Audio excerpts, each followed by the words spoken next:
안녕하십니까. 창업과 창직의 모든 것, 창창TV의 허주일입니다. 요즘 스타트업계에서 연일 이슈가 되고 있는 위워크, 과연 이대로 망하는 것일까요? 위워크를 통해서 플랫폼 비즈니스의 명과 암을 살펴보도록 하겠습니다.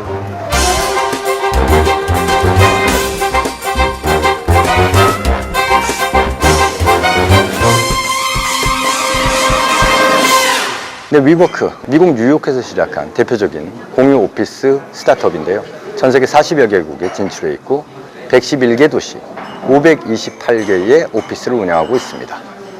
올 초까지만 해도 52조로 평가되던 이 유니콘 기업이 최근 분위기가 심상치가 않습니다. 상장이 무기한 연기되기도 하고요. 창업자였던 노이만 창업주의 먹튀 논란이 이슈가 되면서 공유 경제 전반에 걸쳐서 회의감이 짝트고 있는 현실입니다. 최근에 이제 손정희 의장이 소프트뱅크를 추가 투자하기도 했는데요. 이 소프트뱅크가 위워크에 투자하게 된 일화가 상당히 유명합니다. 원래 뉴욕에서 2시간 동안 미팅하기로 약속이 되어 있었는데 손정희 의장이 1시간 반이나 늦었대요. 그래서 손정희 의장이 달리는 차 안에서 창업자 노이먼과 미팅을 했고요. 12분 만에 투자를 결정하게 됩니다. 그리고 아이패드에 친필 사인을 하면서 계약을 마무리하게 되었는데요. 이렇게 해서 투자하게 된 금액이 바로 44억 불이나 됩니다. 이렇게 많은 금액을 소프트뱅크에서 투자하기로 결정을 하게 된 결정적인 이유는 이제 노이만의 공유 오피스 사무실 재임대 사업에 대한 경험이었습니다. 2008년부터 그린데스크라고 하는 사무실 재임대 사업을 이미 해본 경험이 있었고 그것을 어떻게 플랫폼화 할 것인지에 대한 명확한 비전이 있었다는 거죠. 손정희 의장은 이렇든 저렇든 그 노이먼 창업주의 역량을 믿고 44억 불이나 되는 어마어마한 자금을 투여했는데 그로부터 2년도 채 되지 않았는데요. 2018년 매출이 18억 불입니다. 그런데 문제는 손실이에요. 손실이 16억 불. 그러니까 매출하고 손실하고 거의 비슷해요. 번 돈을 다 까먹었다는 이야기죠. 소프트뱅크가 올 초에 20억 불을 추가로 투자하고 CEO인 노이먼을 해임하기에 이릅니다. 노이먼은 그런데 이제 이 경영권을 소프트뱅크 쪽으로 넘기면서 2조 원이나 되는 돈을 보상을 받았고요. 그뿐만 아니라 창업하고 2년 동안 자기 자산을 2조 원이나 형성했다. 그래서 먹튀 논란에 휩싸이면서 많은 비난을 받기도 했습니다. 실사를 해보니까 위워크의 장기 부채가 220억 불이나 되었고 이 중에서 179억 불이 임대료 체납이었어요. 이런 그 부실 경영을 파악하고 구조조정에 나서죠. 올 초에 4,000명이나 되는 위워크의 인력을 감원하게 됩니다. 전체 인력의 30% 정도의 인력이라고 합니다.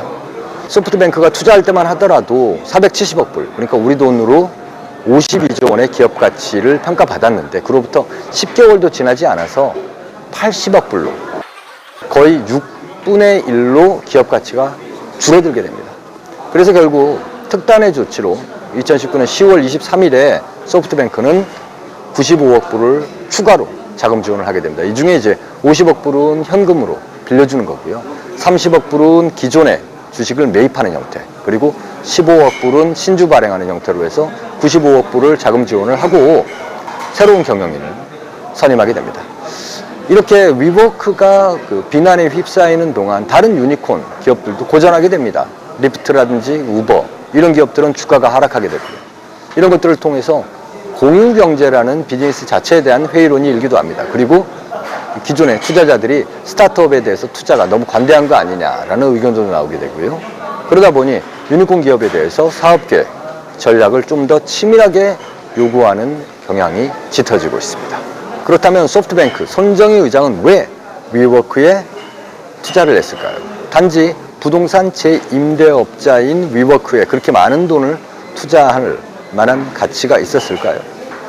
손정희 의장은 아마도 위워크를 단순히 부동산 재임대업으로 보지 않고 플랫폼 비즈니스로 본 것 같습니다. 이 플랫폼 비즈니스는 선점한자가 모든 걸 갖는 비즈니스거든요. 위너 테이크스 올, 승자 독식의 비즈니스 분야입니다. 벤치마킹이 통하지 않아요. 그 1위 업체를 벤치마킹 해가지고 2위, 3위, 후발 업체들이 따라한다고 해서 2위, 3위에게 파이가 주어지는 것이 아닌 게 바로 전형적인 플랫폼 비즈니스의 특징입니다. 위워크, 페이스북, 유튜브, 인스타그램, 우버, 에어비앤비 이런 플랫폼 기업들은 이미 네트워크 효과를 충분히 구현하고 있기 때문에 벤치마킹이라는 것 자체가 거의 무용지물이라는 얘기입니다. 플랫폼 비즈니스는 그 수학체증의 법칙이라는 특징이 있습니다. 어느 정도의 임계점 이상이 되면 그 플랫폼은 계속 앞서 나간다. 어느 한 카테고리를 선점하고 혹은 독점하고 나가면은 승자 독식을 하게 된다. 후발 사업자는 따라올 수가 없다라는 겁니다. 국내적으로 보면 네이버, 카카오, 배달의 민족 이런 기업들은 이미 어떤 특정한 카테고리에서 완전히 선점을 해버렸거든요.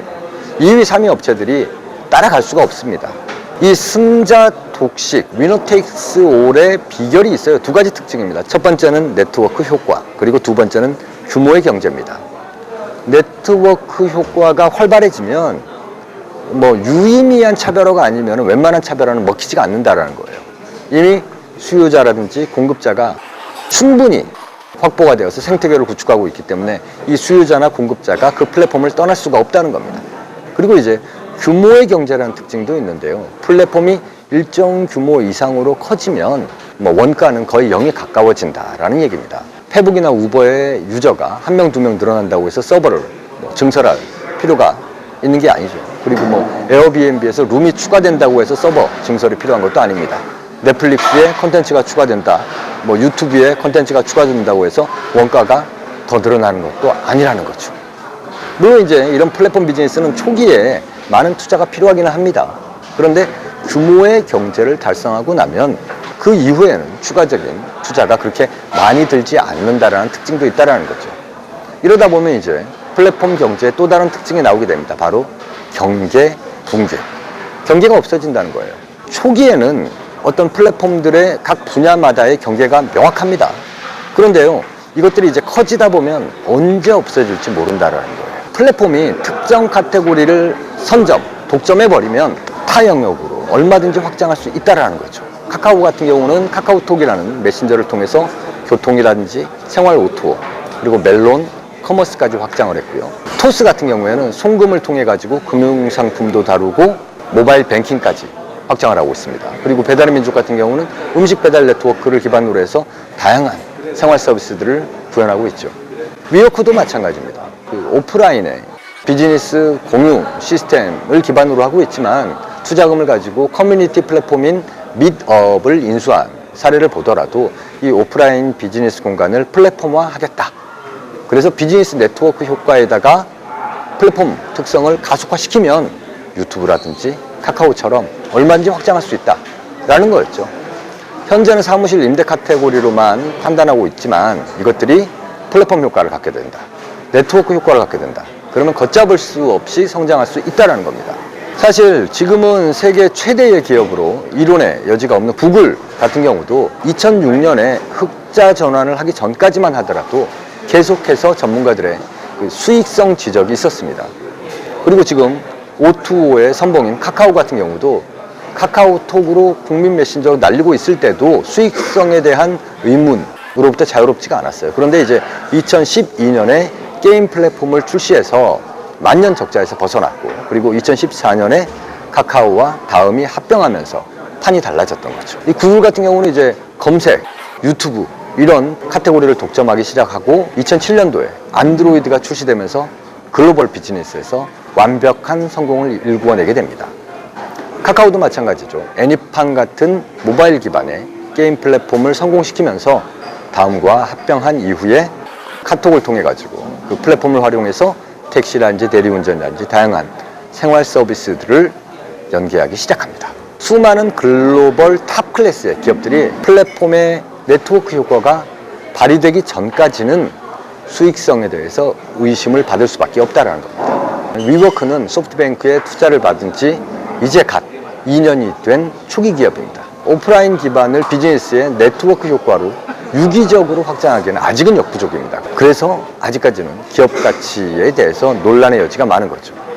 그런데 이제부터는 네트워크 효과가 나올 수 있는 단계라고 본 소프트뱅크 손정희 의장의 의견이라는 겁니다. 소프트뱅크에서는 이러한 상황을 타개하기 위해서 새로운 경영자를 투입했어요. 수익성 개선의 달인이라고 하는 아르셀로 클라우레 의장을 투입해가지고 지금 수익 개선 작업을 하고 있습니다. 이 클라우레 의장이라는 분은 소프트뱅크가 투자한 미국의 이동통신사 스프린트 11년간 만년 적자였는데 3년 만에 흑자로 전환한 경영 개선의 달인이죠. 이런 전문 인력을 투입하면서 위워크의 수익성 개선 작업에 박차를 가하고 있습니다. 위워크의 플랫폼 성공에 기대를 해봅니다. 왜냐하면 우버라든지 에어비앤비 같은 다양한 공유경제 서비스 업체들도 위워크와 함께 시험대에 올라있는 상황이거든요. 위워크가 손정희 의장의 긴급 수혈과 또 대규모 구조조정, 그리고 전문 경영인의 새로운 기획 전략 이런 것들을 통해 가지고 손정희 의장이 알리바바에 투자했던 그 성공 신화를 재현하기를 기대해 봅니다. 그 결과에 따라서 다양한 공유경제 유니콘들의 평가에 막대한 영향을 미칠 것으로 보여집니다. 지금까지 창업과 장직의 모든 것, 장창TV의 허준이었습니다.